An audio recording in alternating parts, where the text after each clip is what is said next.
siang rekan-rekan guru dan pendidik tenaga kependidikan SDN 1 Jero. Di sini saya ucapkan terima kasih pada bapak-bapak dan ibu guru. Saya akan menyampaikan apa yang menjadi bagian tugas saya dalam kegiatan calon guru penggerak di Angkatan 7, yaitu menyampaikan sosialisasi tentang budaya positif. Nah, apa itu budaya positif? Mungkin bagi yang sudah mengenal, mari nanti kita sama-sama belajar di sini. Saya juga dalam keadaan belajar dan belajar lebih dalam agar kita dapat melakukan sebuah perubahan dalam pendidikan.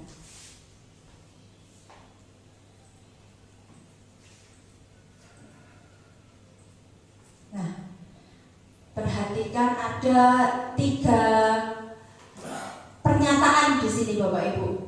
Ada warna hijau, warna kuning, dan warna merah. Nah, menurut Bapak Ibu, setuju atau tidak setujukah pernyataan untuk yang warna hijau? Yaitu hukuman dapat mendisiplinkan anak. Bagaimana menurut Bapak Ibu? Setuju atau tidak hal seperti ini? Tidak setuju. Adakah yang setuju? Oke, tidak setuju nggih. Untuk pernyataan yang kedua, pemberian hukuman dengan hal positif seperti membaca atau membersihkan halaman sekolah dapat meningkatkan disiplin anak. Setuju atau mboten? Setuju.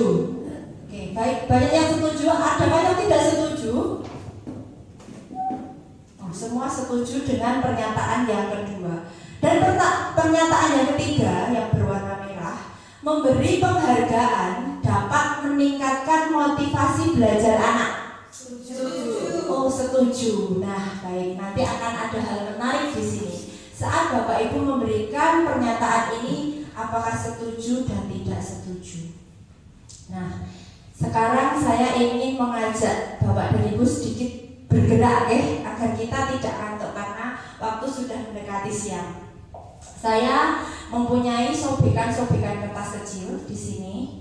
Nanti sobekan ini akan digenggam oleh salah satu teman Bapak Ibu di samping Bapak Ibu, dan nanti umpamakan sobekan ini adalah hal yang sangat berharga yang Bapak Ibu miliki, dan bagaimana Bapak Ibu mempertahankan sobekan-sobekan ini dari mungkin rayuan, bujukan, atau ancaman dari rekan semeja Bapak Ibu. Monggo, silakan.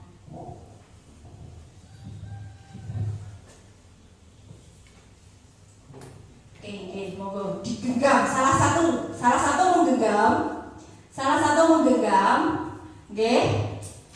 Digenggam Bu, digenggam seperti ini. Nah, digenggam, digenggam, dilemas. Ini digenggam sekuat tenaga. Nah, yang tidak menggenggam kertas, coba bagaimanapun caranya, usahakan teman Anda menyerahkan kertas itu kepada Anda. Monggo, silakan. Bagaimanapun caranya, Anda membujuk teman Anda untuk meminta kertas itu. Monggo Pak. Ada yang pasrah. Ada tidak yang bertahan. Coba dibujuk. Bagaimana? Yang menggenggam boleh bertahan, yang meminta juga boleh memaksa.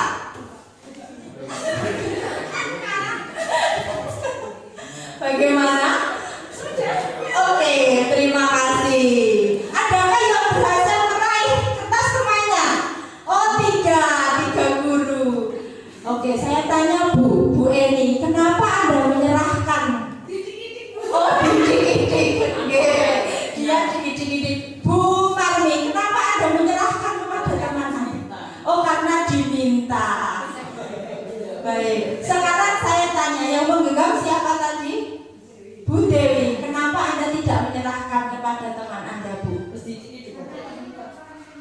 Iya. Terima kasih Bu Dewi, karena Bu Dewi merasa dia mempunyai prinsip dalam genggamannya dan tidak akan menyerahkan kepada rekannya. Untuk Pak Nevi dan Bu Winda, siapa yang menggenggam? Kenapa Pak tidak diserahkan kepada rekannya Pak? Mungkin sama Bu Dewi ya. Ini milik saya. Oh iya, milik Pak Nevi. Kenapa kalau Pak Wandi tadi dengan menyerahkan kepada rekannya Pak?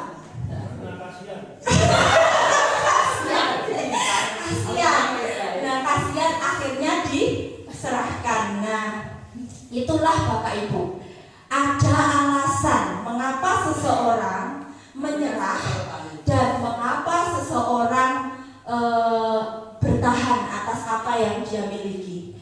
Nah, ilusi itu tadi yang dinamakan ilusi kontrol, perubahan paradigma teori kontrol atau teori pilihan. Jadi seorang guru itu memiliki kontrol akan murid itu hanyalah sebuah ilusi. Ilusi bahwa kritik dan membuat orang merasa bersalah itu dapat menguatkan karakter. Dan ilusi bahwa semua penguatan positif efektif dan juga itu bermanfaat itu belum tentu. Serta bahwa ilusi bahwa orang dewasa itu memiliki hak untuk memaksa. Nah, inilah perubahan paradigma bagaimana seseorang mengontrol orang lain atau mengontrol dirinya sendiri. Jika dulu kita dikenalkan dengan stimulus dan respon, kita mencoba mengubah orang agar berpandangan sama dengan kita. Tetapi ternyata dalam teori kontrol, kita berusaha memahami pandangan orang lain tentang dunia. Jadi kita tidak boleh memaksakan hal kepada orang untuk berubah seperti kita.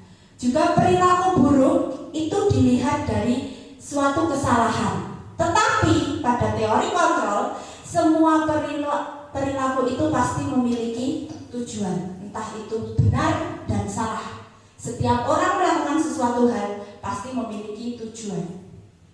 Orang lain bisa mengontrol saya, bisa mengontrol orang lain. Tetapi dalam teori kontrol, hanya Anda yang bisa mengontrol diri Anda. Dan dalam teori stimulus respon, pemaksaan ada pada saat bujukan gagal, seperti yang dilakukan oleh Bu Eni dan Bu Pami, didikitik katanya. Nah, itu dipaksa ya. Tetapi dalam teori kontrol, kolaborasi atau konsensus menciptakan pilihan-pilihan baru, mungkin dengan komunikasi serta model berpikir menang kalah.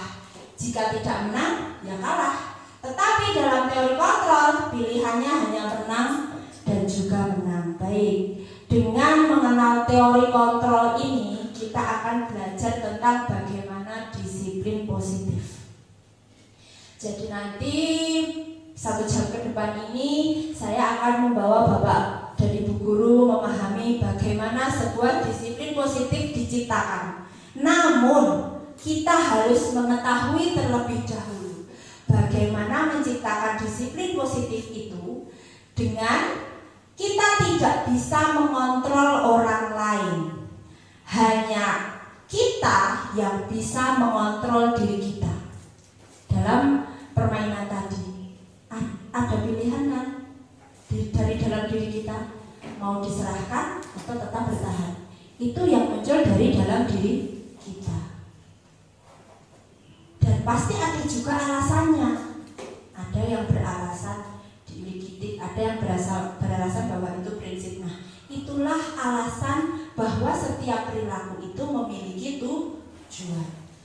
Semua perilaku memiliki tujuan. Kita akan mengenalnya lebih dalam karena ada teori motivasi dari setiap orang. Dengan motivasi yang muncul, maka akan tercipta nilai-nilai kebajikan universal. Nah, modal berpikir menang-menang ini dan juga kolaborasi konsensus tadi akan kita ketahui setelah kita mempelajari 5 posisi kontrol kita sebagai seorang pengajar kepada siswanya. Dan yang keempat, bahwa realitas atau kebutuhan kita ini berbeda. Kita berusaha memahami pandangan orang lain tentang dunia. Nah, setiap orang itu pasti memiliki gambaran yang berbeda. Ini disampaikan dalam nanti 5 kebutuhan dasar manusia. Setiap orang pasti memiliki kebutuhannya, dan setiap orang pasti memiliki kebutuhan yang berbeda. Mungkin ada sama, mungkin juga pasti ada juga perbedaan. Sehingga kita nanti akan melakukan kegiatan disiplin positif ini dengan dasar segitiga restitusi yang akan menciptakan keyakinan di kelas kita masing-masing. Nah, saya lanjutkan. Sebelum kita menginjak pada budaya positif tersebut, kita juga harus mengetahui bahwa dalam membuat sebuah perubahan, hal ini pasti nanti akan menjadi hal yang sangat asing. Ternyata apa yang kita lakukan setiap hari itu memiliki banyak perkembangan, dan juga jika kita mau, kita harus melakukan sebuah perubahan. Insya Allah kita sama-sama melakukannya di sekolah kita ini. Yang pertama, bahwa dalam teori perubahan Ki Hajar Dewantara, kita harus mengetahui kodrat keadaan. Bapak Ibu, tidak dipungkiri bahwa keadaan alam lingkungan di setiap wilayah itu berbeda. Kita di tempat pedesaan dengan murid-murid yang ada di kota, pasti keadaannya akan lain, tidak mungkin sama. Maka kita harus melihat dasar ini, bagaimana kita bertindak dalam memberikan pendidikan pada anak didik kita, bahwa kita harus melihat kodrat alam. Kita tidak bisa melupakan apa yang menjadi kebiasaan anak-anak di lingkungannya, tempat tinggalnya. Dan yang kedua, dalam kodrat keadaan ada namanya kodrat zaman. Itu juga sudah kita ketahui bersama, bahwa sebuah pendidikan itu pasti akan terus berkembang. Tidak akan pernah sama mungkin zamannya pada Bu Marmi dulu waktu sekolah dasar dengan anak-anak sekarang. Karena teknologi sekarang semakin canggih dan semakin luar biasa. Maka kodrat zaman ini juga harus menjadi pertimbangan kita dalam pendidikan di sekolah kita. Tapi juga tidak melupakan nilai-nilai kebudayaan yang ada di kodrat alam. Yang kedua, perubahan itu juga harus didasarkan pada azas trikon, kontinuitas, konvergensi, dan konsentris. Dan juga kita harus mengetahui bahwa perubahan itu mencakup pada budi pekerti, yaitu cipta, rasa, dan karsa. Dengan 3 kerangka ini kita akan menuju pada tujuan pembelajaran. Apakah tujuan pembelajaran? Nah, tujuan pembelajaran menurut Ki Hajar Dewantara yaitu menuntut segala kekuatan kodrat yang ada pada anak-anak itu, agar mereka sebagai manusia dan anggota masyarakat dapat mencapai keselamatan dan kebahagiaan yang setinggi-tingginya.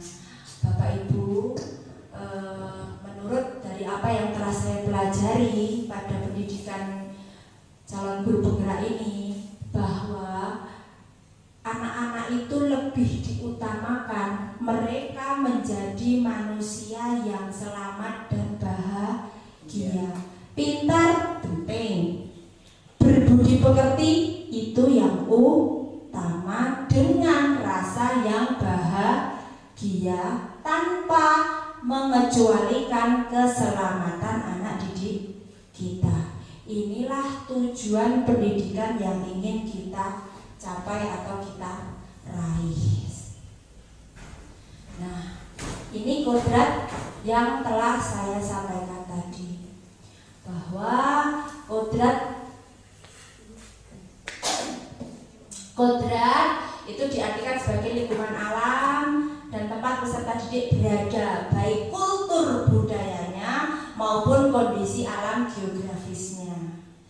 Dan kodrat alam itu juga berhubungan dengan karakter dasar anak. Sedangkan kodrat zaman itu diartikan sebagai perubahan zaman dari waktu ke waktu. Guru membekali keterampilan kepada siswa sesuai dengan zamannya agar mereka itu bisa hidup dan berkarya. Contohnya saja nggih, sekarang ini cita-cita anak itu sudah bervariasi. Kalau zaman dulu mungkin anak-anak tidak mengenal apa itu YouTuber. Padahal yang diketahui sekarang kalau yang namanya YouTuber itu penghasilannya besar. Nah, ini tadi azas trikon yang sudah saya kemas sedikit di depan, bahwa lebih jelasnya yaitu trikon yang pertama yaitu kontinuitas, yaitu pendidikan itu tidak boleh melupakan nilai akar budaya. Dan konvergensi, bahwa pendidikan itu harus memanusiakan manusia. Konsentris, itu pendidikan harus menghargai perbedaan yang ada. Kita jelas tahu semua Bapak Ibu bahwa kita memiliki siswa-siswi yang bervariasi, baik itu keadaan ekonomi, fisiknya, dan juga kemampuannya. Jadi kita tetap harus memperhatikan bahwa pendidikan itu harus menghargai perbedaan. Selanjutnya yaitu kodrat anak untuk mencapai sebuah budi pekerti, di mana budi itu adalah cipta, rasa, dan karsa, sedangkan pekerti itu adalah raga. Bapak Ibu, mohon maaf, mari kita lanjutkan bahwa budi pekerti tadi yang sudah kita ketahui, bahwa kita harus mengetahui kodrat anak, terutama murid-murid kita, yaitu sekolah dasar, yaitu bermain. Nah, dalam bermain kita juga memasukkan belajar budi pekerti, karena apa yang seperti saya sampaikan tadi, bahwa budi pekerti itu adalah hal yang paling utama. Kita lanjutkan. Nah, kita masuk pada disiplin positif. Bagaimana kita menciptakan disiplin positif di sekolah kita dan juga khususnya di kelas kita masing-masing. Disiplin itu sendiri adalah yang dapat membuat orang menggali potensinya menuju sebuah tujuan, apa yang dia hargai. Dan budaya positif di sekolah yaitu nilai-nilai dan kebiasaan di sekolah yang berpihak pada murid agar mereka dapat berkembang menjadi pribadi yang kritis, penuh hormat, serta bertanggung jawab sesuai dengan profil pelajar Pancasila. Nanti dalam pembelajaran kurikulum merdeka yang baru, yang kini baru dilaksanakan kelas 1 dan 4, kita nanti selanjutnya akan dilanjutkan di jenjang berikutnya. Kita akan mengenal profil pelajar Pancasila, sehingga sebagai seorang guru yang menjadi pemimpin pembelajaran, kita diharapkan menjadi guru yang berpihak pada murid, yang reflektif, mandiri, mampu berkolaborasi, serta inovatif dalam pembelajaran. Bagaimana menciptakan disiplin positif yang akan menjadi budaya positif? Itu semua mari kita lakukan dan kita laksanakan dengan dimulai dari peraturan kelas. Peraturan kelas ini nanti akan mewujudkan sebuah keyakinan kelas yang diyakini bersama baik siswa dan juga gurunya, sehingga dengan keyakinan yang positif kita akan menciptakan positif pula. Dan dengan demikian budaya positif akan tercipta dengan sendirinya. Untuk mencapai hal tersebut kita harus mengetahui. Nah, ini adalah motivasi perilaku manusia. Apa yang saya sampaikan di depan tadi, bahwa dalam setiap kegiatan, setiap perbuatan, sama yang seperti kita lakukan tadi, bahwa manusia itu memiliki motivasi dari dalam maupun dari luar. Contoh bahwa saat kita menaati sebuah peraturan atau tata tertib di sekolah, itu ada motivasi dari luar atau eksternal untuk menghindari ketidaknyamanan atau menghindari hukuman. Kadang siswa-siswi kita kan sudah identik dengan tata tertib, kalau melanggar pasti dihukum. Nah, paradigma itulah yang harus kita ubah. Ada juga motivasi untuk mendapatkan imbalan dari orang lain atau mungkin kalau kita dari instansi, agar mendapatkan juara. Kadang kita memberikan hadiah kepada siswa-siswi kita agar dapat hadiah dari bu guru. Nah, ini masuk dalam motivasi eksternal dari luar. Nah, yang sangat kita harapkan motivasi itu muncul dari dalam diri, yaitu motivasi internal, yaitu perilaku atau kegiatan manusia itu dilakukan dengan tujuan untuk menghargai diri sendiri. Jadi jika kita menghargai diri kita sendiri, kita melakukan sesuatu hal karena diri kita sendiri, insya Allah nilai-nilai kebajikan universal itu akan tercipta. Nah, apakah itu nilai kebajikan? Nilai kebajikan itu adalah sifat-sifat positif manusia yang merupakan tujuan mulia yang dicapai oleh setiap individu. Jadi kita sebagai individu akan tercipta nilai-nilai kebajikan jika motivasi itu muncul dari dalam diri kita. Nah, kita juga harus mengingat bahwa setiap perilaku memiliki sebuah tujuan. Dan mengaitkan nilai kebajikan yang diyakini seseorang, maka motivasi intrinsiknya akan terbangun. Dengan sendirinya motivasi dari dalam dirinya akan terbangun, sehingga menggerakkan motivasi dari dalam untuk dapat mencapai tujuan yang mulia. Dan ini jangkanya akan lebih panjang, akan lebih mengena di sanubari anak didik kita secara nyata, lebih dalam. Nah, tujuan dari nilai-nilai kebajikan dalam pendidikan yaitu profil pelajar Pancasila. Mengapa beriman dan bertakwa kepada Tuhan Yang Maha Esa itu menjadi nomor satu? Karena tadi yang telah dijelaskan bahwa perilaku budi pekerti adalah hal yang paling utama yang harus kita tanamkan pada anak didik.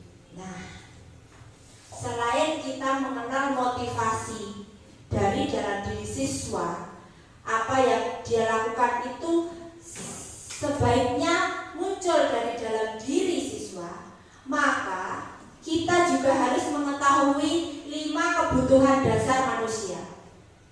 Manusia, baik kita ataupun anak didik kita, pasti memiliki kebutuhan. Yang utama ini semua memilikinya, kebutuhan bertahan hidup. Semua orang bekerja untuk bertahan hidup. Semua orang makan untuk bertahan hidup. Kebutuhan yang utama nomor satu ini pasti semua orang memiliki. Kebutuhan dasar manusia yang kedua, 3, 4, dan 5 mungkin saja setiap orang memiliki kebutuhannya sendiri-sendiri, atau ada kebutuhan yang lebih menonjol dari satu individu ke individu yang lainnya, yaitu kebutuhan akan diterima dan kasih sayang, kebutuhan pengakuan atas kemampuan, kebutuhan kebebasan, dan juga kesenangan. Nah, Bapak Ibu, saya ingin kita mengetahui apakah kebutuhan sebenarnya yang Bapak Ibu miliki dari dalam diri Bapak Ibu. Dengan mengisi kuesioner yang telah saya cetak ini nanti, monggo diisi, kita akan tahu ini adalah kuesioner yang saya dapatkan dalam pendidikan calon guru penggerak, dan ini sudah menurut dari penelitian. Mari kita isi dan kita coba lihat apakah sebenarnya kebutuhan kita sebagai individu. Oke? Saya bagikan.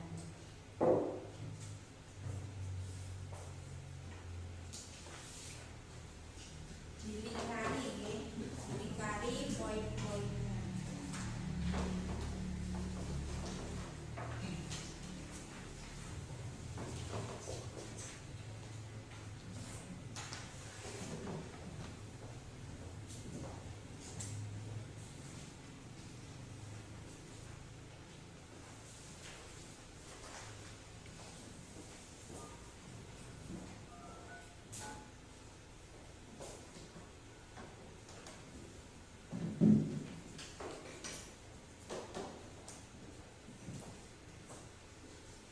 Bapak Ibu usahakan dengan jujur mengisinya, karena ini kita tidak ada benar dan juga salah. Kita hanya menilai diri kita sendiri.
Baik Bapak Ibu, bagaimana? Apakah sudah jujur dengan diri sendiri? Jujurlah padaku. Oke. Sudahkah menjumlahkan? Nah, nilai manakah yang menjadi poin tertinggi yang Bapak Ibu kerjakan dalam kuesioner tersebut? Nah, coba Bu Pipin, poin mana yang nilai tertinggi? Yang Keempat. Berarti Bu Pipin kebutuhannya yaitu kesenangan. Itu menurut kuesioner ya. Nah, jadi merasa jujurlah bahwa Bu Pipin membutuhkan kesenangan lebih dalam daripada kebutuhan kebebasan, kekuasaan, kasih sayang. Kalau Bu Merwati, ya Bu Merwati juga membutuhkan kesenangan lebih banyak nilainya, yaitu dibutuhkan yaitu kesenangan. Jadi nanti kalau kita butuh kesenangan lebih banyak, mari kita bersenang-senang ya. Bu Marni juga keempat.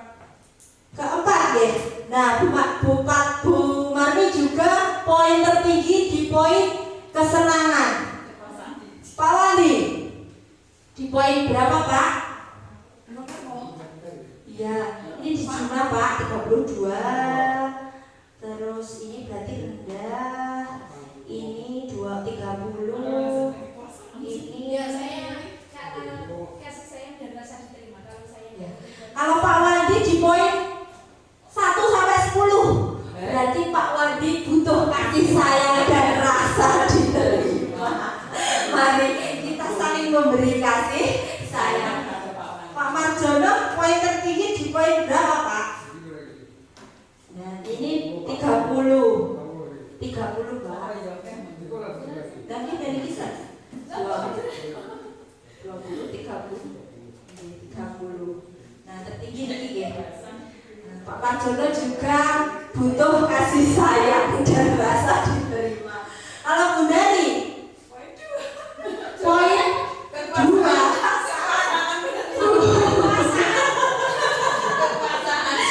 Oh berarti Bu Nani butuh kekuasaan.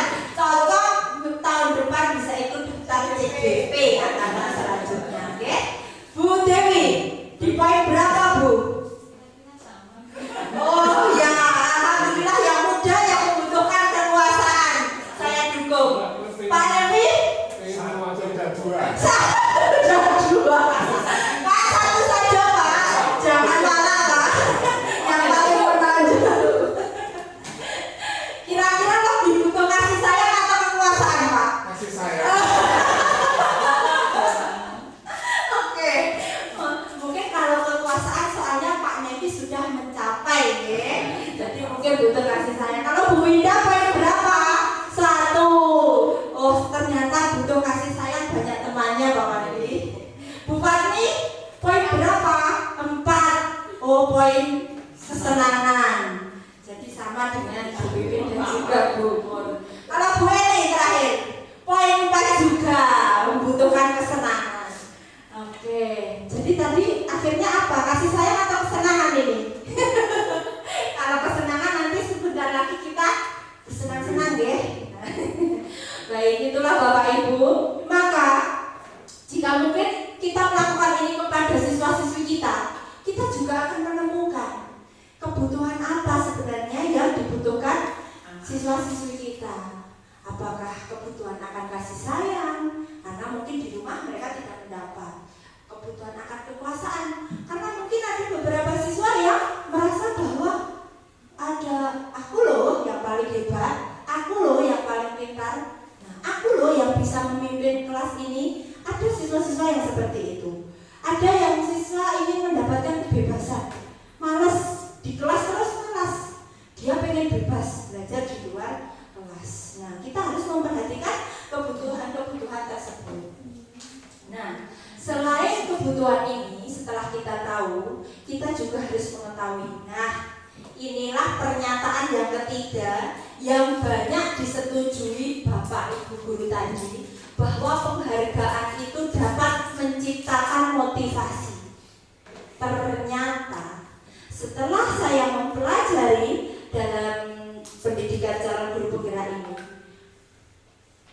dihukum oleh penghargaan, atau penghargaan itu bisa menjadi sebuah hukuman. Kenapa hal itu terjadi? Tetapi sebenarnya secara sadar kalau kita rasakan lagi, ini memang benar terjadi. Yang pertama, pengaruh jangka panjang dan juga jangka pendek. Kadang penghargaan yang kita berikan kepada siswa-siswi kita itu pengaruhnya hanya pendek, tidak baik, karena seseorang melakukan sesuatu hanya karena ingin mendapatkan penghargaan atau hadiah.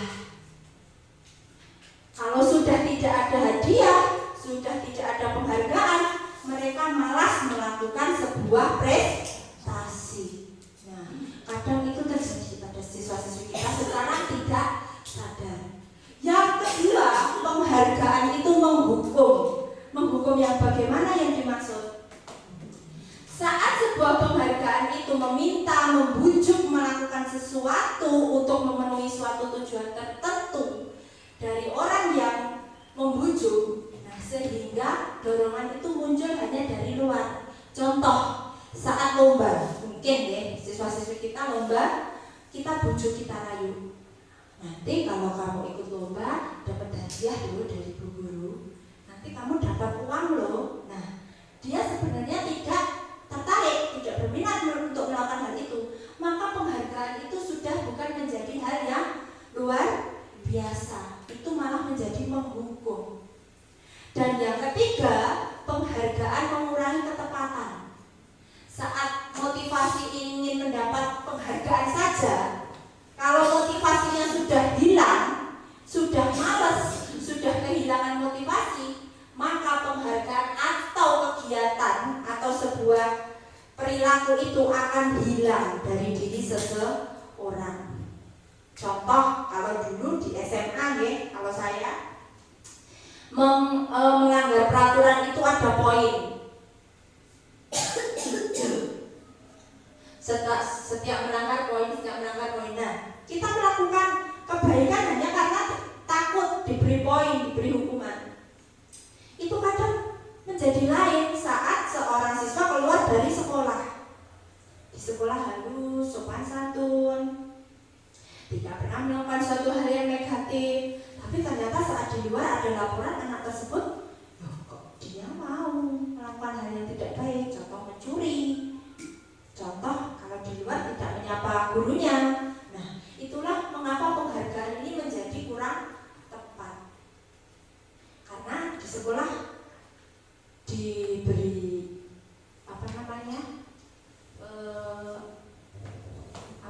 Bu, kalau kita memberi reward atau pujian, betul, terima kasih. Kita memberi pujian. Penghargaan itu juga tidak efektif saat suatu penghargaan dan saat kita mendapat atau tidak mendapat, maka akan timbul rasa kecewa dan berkecil hati, serta kemungkinan lain kali tidak akan berusaha sekeras sebelumnya. Nah, kalau saya merasakan inilah yang sering terjadi. Kadang kita memberikan pujian pada anak-anak yang pintar, bagus. Itu pada anak-anak yang sering menjawab, pada anak-anak yang betul menjawab dalam batas mata pelajaran. Tapi kita kadang lupa memberi pujian pada siswa yang secara sederhana dia menemukan sampah, dibuanglah di tempat sampah. Kita lupa memberikan pujian pada anak tersebut. Bukan anak yang pintar, bukan anak yang pandai atau luar biasa, tapi dalam sikapnya dia sudah sangat luar biasa. Tetapi kebiasaan itu akan tiba-tiba hilang. Kenapa? Karena dia tidak merasa dihargai. Dibedakan. Temanku yang pandai selalu dipuji Bu Guru. Aku tidak bisa mengerjakan soal, tetapi sikapku sudah baik. Kenapa tidak diberi pujian? Nah, selanjutnya penghargaan yang merusak hubungan ini juga sering terjadi, mengakibatkan iri, motivasi, hanya sesaat dan menyenangkan gurunya dan menciptakan persaingan di kelas. Contoh, anak yang pintar dan kurang bisa bersosialisasi kadang lebih dijauhi temannya. Secara akademis dia bagus, tapi secara sosial dia butuh belajar dari orang lain. Nah, seperti itulah bahwa kita tidak boleh memandang siswa-siswi kita hanya berdasarkan apa yang kita lihat, tapi kita juga harus mengetahui apa kebutuhannya, apa motivasi yang muncul yang perlu kita ketahui dari diri anak. Nah, bagaimanakah kita memberikan apresiasi atau pengakuan agar anak-anak didik kita itu tidak merasa berbeda dari teman yang lain? Apresiasi itu sendiri adalah penilaian positif yang diberikan seseorang terhadap orang lain, atau bisa juga terhadap sesuatu yang dia kerjakan. Selain pekerjaan, apresiasi juga lekat dengan segala hal yang berhubungan dengan karya seni, karya sastra, dan juga karya-karya yang lain. Sama seperti yang telah saya katakan tadi ya, bahwa memberikan pengakuan atau apresiasi itu bisa diberikan di satu secara khusus. Mungkin kita memuji anak yang pintar, memuji anak yang juara, tidak di depan teman-temannya. Karena apa?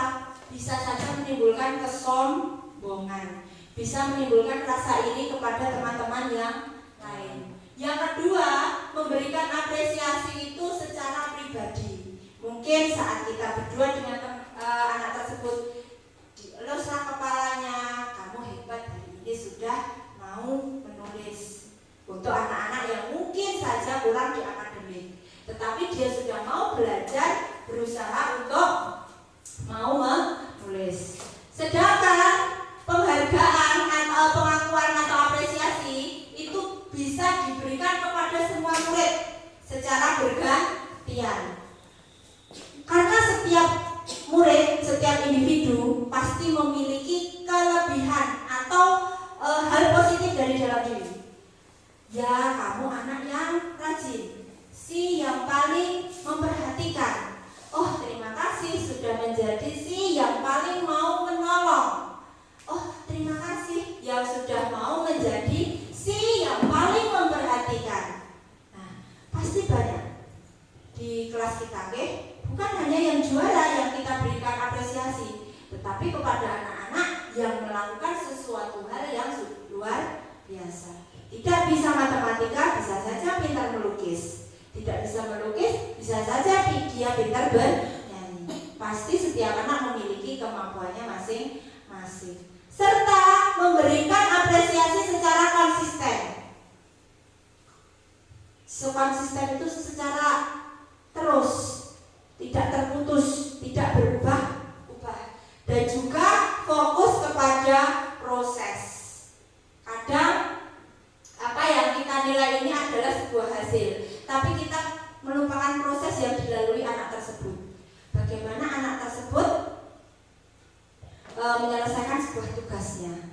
Nah, itulah Bapak Ibu, bagaimana kita belajar lebih menghargai sebuah tindakan siswa-siswi kita dengan dasar bahwa setiap anak memiliki kebutuhan dan juga motivasi. Bagaimana kita bisa menempatkan diri kita kepada anak didik kita? Kita mengenal 5 posisi kontrol sebagai seorang guru. Posisi kontrol yang pertama saat kita sebagai pembuat rasa bersalah. Posisi yang kedua sebagai penghukum. Posisi yang ketiga sebagai teman. Posisi yang keempat sebagai pemantau, dan posisi yang paling diharapkan adalah posisi sebagai manajer. Nah, ini mungkin nanti setelah kita tahu, oh bagaimana pembuat rasa bersalah itu, bagaimana sebagai penghukum itu.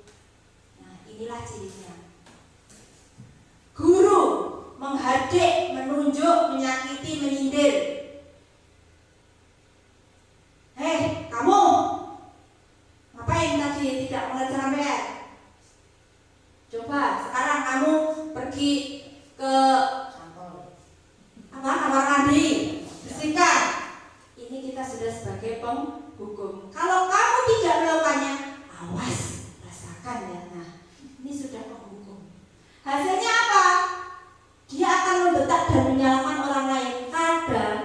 namanya berbohong karena takut untuk dihukum. Nah, apa kaitannya dengan dunia yang berkualitas? Murid akan meletakkan guru di luar dunia yang berkualitas. Atau kadang murid yang membangkang itu biar saja marah-marah, saya tidak peduli, dan akhirnya dia akan mengulangi kesalahannya. Nah, untuk yang membuat merasa bersalah, untuk yang menjadi teman dan juga pemantau, ini kadang-kadang juga kita rasakan sudah benar, tetapi ternyata kurang tepat. Contoh ini sebagai teman, kita kadang-kadang kan bercanda dengan murid-murid kita ya, ayolah lakukan. Masa kamu tidak mau? Kamu nggak sayang ya sama Bu Guru? Nah, itu sebenarnya kita menciptakan ketergantungan dari murid kepada kita. Dan murid merasa meletakkan guru itu orang yang penting di dunia yang berkualitas.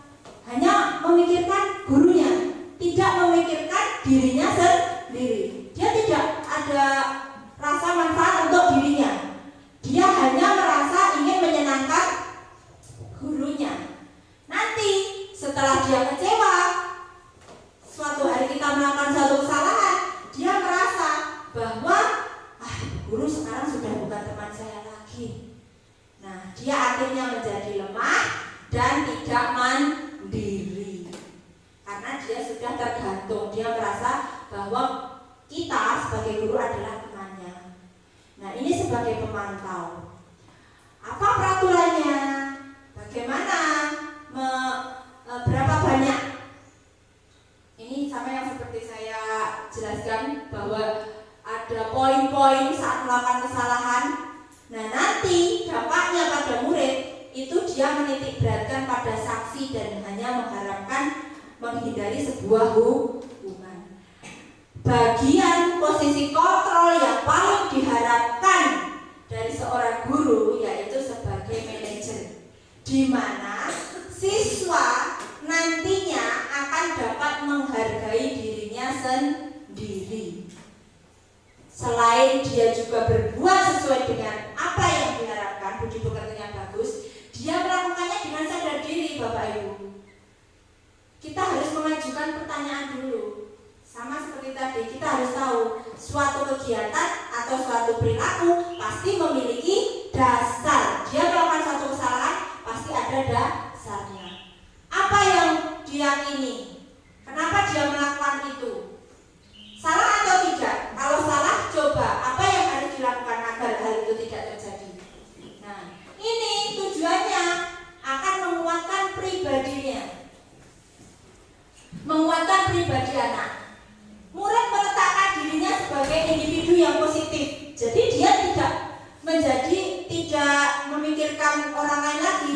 Ini sudah untuk dirinya sendiri. Hal ini hal yang sangat diharapkan karena kualitas dalam diri itu pasti akan berjangka sangat panjang dan akan mengevaluasi diri dan juga bagaimana dia memperbaiki diri. Baik nanti dia sudah tidak bersama dengan kita lagi. Nah, bagaimana menjadi seorang guru yang menjadi manajer? Kita melakukan segitiga restitusi. Sebelum pada segitiga, restitusi itu adalah proses menciptakan kondisi bagi murid untuk memperbaiki kesalahan mereka, sehingga mereka bisa kembali pada kelompok mereka dengan karakter yang lebih kuat. Restitusi juga merupakan proses kolaborasi yang mengajarkan murid untuk mencari solusi untuk masalah mereka dan membantu murid berpikir tentang orang seperti apa yang mereka ingin, yaitu menjadi seorang yang memiliki tujuan yang mulia dan bagaimana mereka harus memperlakukan orang lain. Nah, jika semua itu berasal dari dalam diri, kita bisa mendapatkan individu yang memiliki kebijakan, nilai-nilai kebajikan. Bagaimana melakukannya? Yang pertama yaitu validasi kebutuhannya. Mohon maaf. Yang pertama pertama yaitu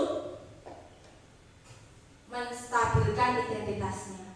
Setiap orang pasti memiliki kesalahan. Namun kita harus tahu kesalahan itu terjadi karena apa? Karena setiap orang memiliki tujuan dalam sikapnya. Setelah itu kita harus memvalidasi kebutuhannya. Oh, kesalahanmu itu adakah cara yang lebih efektif agar kamu tidak melakukan kesalahan lagi? Kita harus mencari solusi atas apa yang menjadi permasalahan anak tersebut. Dan yang ketiga, menanyakan keyakinan. Nilai-nilai apa yang sudah kita sepakati kemarin? Apakah kamu ingin menjadi orang yang seperti apa? Nah, dengan seperti itu, maka anak didik kita akan mendapatkan kesepakatan kelas, mendapatkan kesepakatan dan keyakinan yang muncul dari dalam diri siswa, sehingga budaya positif yang muncul dari dalam diri akan lebih panjang atau akan lebih tercipta di sekolah. Baik, terima kasih Bapak Ibu. Coba untuk memahami kembali dalam hukuman atau konsekuensi dari tanggapan ini. Mencatat 100 kali di dalam buku kalimat "saya tidak akan terlambat lagi karena terlambat ke sekolah". Itu termasuk hukuman atau konsekuensi? Konsekuensi. Hukuman atau konsekuensi? Apa Bu? Hukuman. Oke. Yang kedua, lari mengelilingi lapangan basket 2 kali karena terlambat hadir di sekolah. Hukuman atau konsekuensi? Hukuman. Murid diminta untuk push up 15 kali karena tidak menggunakan masker ke sekolah. Hukuman. Menggantikan kertas tugas teman yang telah dicoret-coret. Hukuman atau konsekuensi. Membersihkan tumpahan air di meja tulis karena tersenggol pada saat belajar. Konsekuensi. Murid disuruh untuk mengenakan sepatu seharian di sekolah karena tidak mengenakan sepatu hitam. Hukuman. Yang terakhir, lari mengelilingi lapangan basket 2 kali karena terlambat 10 menit untuk pelajaran PJOK. Hukuman. Oke, kita lihat apakah jawaban Bapak Ibu sudah tepat. Nah, inilah perbedaan hukuman dan konsekuensi. Kenapa? Kenapa ini termasuk konsekuensi? Dia mengelilingi lapangan basket 2 kali karena terlambat pelajaran PJOK. Masih linier dengan pelajarannya ya. Lari itu bagian dari PJOK ya. Nah, ia masuk dalam konsekuensi, Bu. Pak. Jadi hukuman itu adalah sesuatu yang diberikan kepada siswa, tetapi hal itu tidak ada kaitannya dengan kesalahan yang dilakukan. Nah, kalau mengganti kertas teman yang dicoret, karena kertasnya dicoret, maka dia mengganti dengan kertas yang baru. Itu juga konsekuensi. Tetapi kalau murid diminta push up karena tidak menggunakan masker, tidak ada hubungannya. Karena setelah push up, apakah dia lalu punya masker? Tidak. Nah, hal yang dilakukan tetapi tidak ada hasil, tidak ada linearisasinya dengan apa yang kesalahan yang dia lakukan, itulah yang dimaksud dengan hukuman. Dan bagaimana kita bisa menghindari itu di sekolah, ya? Jadi inilah yang sudah saya sampaikan bagaimana tentang budaya positif. Nah, inilah yang menjadi tolak ukur hukuman dan konsekuensi itu dibedakan. Hukuman itu sesuatu yang menyakitkan. Kalau konsekuensi itu sesuatu yang harus terjadi. Hukuman membuat rasa anak sakit secara fisik dan juga hati dalam jangka waktu yang panjang. Tetapi kalau konsekuensi itu memang ada rasa tidak nyaman, tetapi dalam jangka yang pendek. Dengan hukuman, anak-anak akan membenci kedisiplinan. Namun dengan konsekuensi anak-anak akan menghargai disiplin. Nah, dengan hukuman mendorong anak menyakiti diri sendiri. Kalau konsekuensi mendorong anak agar mudah menyesuaikan diri. Dia merasa, oh iya memang aku salah. Tetapi kalau dihukum, aku selalu dihukum, aku tidak terima, kadang seperti itu. Konsepnya buruk kalau hukuman. Kalau konsekuensi, konsep dirinya baik. Kalau dihukum, anak itu belajar untuk menyembunyikan kesalahan. Kalau kadang kita tidak tahu, dia diam dan bersembunyi. Tetapi kalau dalam konsekuensi, anak berusaha untuk agar mematuhi peraturan karena dia dihargai dengan kesalahan. Saya salah, tetapi Bu Guru masih mau menerima alasan saya. Kalau hukuman, marah, merasa bersalah, dipermalukan, dan merasa tidak dihargai. Tapi kalau dalam konsekuensi, kehilangan hak, dibuat tidak nyaman, diasingkan, itu hanya sementara. Maka hal itu akan hilang. Baik, apa yang telah saya sampaikan selama beberapa menit ke depan, terima kasih Bapak Ibu telah hadir pada sosialisasi budaya positif yang telah saya lakukan. Semoga apa yang telah saya sampaikan dapat diterima. Ini adalah kesepakatan kelas yang sudah saya lakukan di kelas ini. Bagaimana kita membuat kesepakatan kelas, bukan tata tertib. Ini dibuat oleh siswa, bukan guru. Jadi kita sepakat untuk 5 hal ini, namun kita juga harus melakukannya bersama, baik guru ataupun murid, dan ditandatangani oleh seluruh anggota kelas, tidak hanya murid saja. Dengan kesadaran dan kita tahu dasar bahwa setiap siswa memiliki motivasi, memiliki kebutuhannya, memiliki tujuan dari setiap tingkah lakunya, dan kita sebagai seorang guru yang bisa menjadi seorang manajer yang berpihak pada murid, maka insya Allah budaya positif yang ada di sekolah kita dapat terwujud. Baik, cukup sekian apa yang telah saya sampaikan. Terima kasih, ada kurang lebihnya saya mohon maaf. Wassalamualaikum warahmatullahi wabarakatuh.